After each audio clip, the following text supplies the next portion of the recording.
সকাল থেকে টিপটিপ বৃষ্টি হচ্ছে। গ্রামের রহিম কাকার উঠোনে সবাই জমায়েত হল। চাটাই বিছানো, পাশে মাটির হাঁড়িতে গরম চা ফুটছে। দেখো, আমার কাগজের নৌকাটা সবার চেয়ে সুন্দর। আরে নৌকা ভাসাতে হবে পুকুরে, না হলে কই মাছ গিলে খাবে। সবাই হেসে লুটোপুটি খাচ্ছে।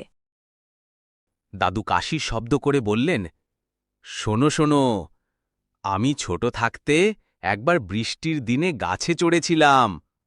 তারপর দাদু পড়ে? না রে বাবা, পড়ে যাইনি, কিন্তু গাছের ওপরেই আটকা পড়ে গেছিলাম। সারা রাত বৃষ্টিতে ভিজে থাকলাম। বাচ্চারা হাততালি দিয়ে হেসে উঠল। ঠিক তখন পাশের বাড়ি থেকে খালা গরম খিচুড়ি আর ভর্তা নিয়ে এলো। কেউ মাটির হাঁড়িতে ভাজা ইলিশ নিয়ে এলো। বৃষ্টির শব্দের মধ্যে খাবারের গন্ধ ছড়িয়ে গেল। চলো চলো, সবাই মিলে খাও, একা খেলে মজা নেই। আরে বাহ, বৃষ্টির দিনে খিচুড়ি হলে তো কথাই নেই।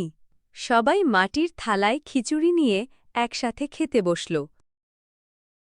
খাওয়ার পর গ্রামের তরুণরা গান শুরু করল। কেউ দোতারায় বাজাচ্ছে, কেউ তাল দিচ্ছে। আমার গান শুনে বৃষ্টি বাড়ে। তাহলে তাড়াতাড়ি বন্ধ করো, না হলে আবার নৌকায় যেতে হবে।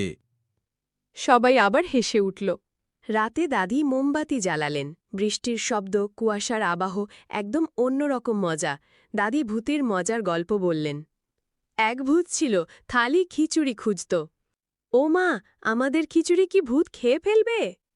না রে, ভূত খিচুড়ি পেলে এত খুশি হতো যে সবাইকে গান শোনাত।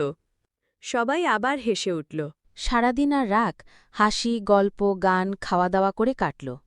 বৃষ্টি যেন এই গ্রামের মানুষের বন্ধুত্ব আর আনন্দকে আরও কাছাকাছি নিয়ে এলো।